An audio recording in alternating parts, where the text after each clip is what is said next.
Okay, go. So, why is it you're doing this commercial?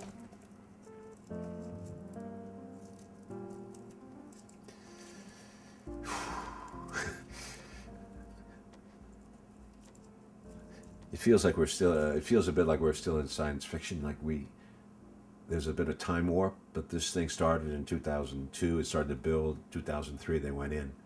Now it's 2007. It's 4 years of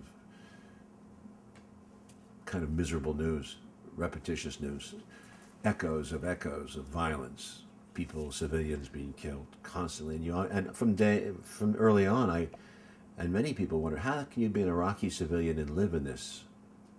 You can't go to the market, you can't send your kid to school, you can't get to a hospital. It was bad from the beginning, and it stayed that way. The civilians have been forgotten, as the film makes clear, as a young man makes clear, John. Yeah, John Bruns has a lot of power for me because he is America. He's no pretensions at all. And those blue eyes when he looks at you and he talks, who would question? You can't question that boy. You know, he says what he sees. His credibility is 100%. And he says something very specific. He says, I looked in the faces of the Iraqis, and I understood from day one that we were not there as liberators.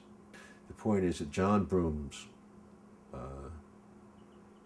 saw, was disillusioned. He asks a very hard question at the end, which I love the way he says it. It's just very simple. He says, it's immoral.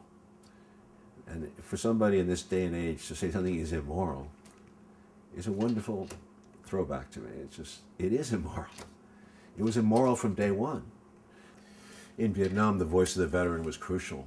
And when the veterans came home, they started more and more to speak up. And John Kerry was a very eloquent one of those speakers. And that helped enormously when the people started to hear from the soldiers. War is a mess.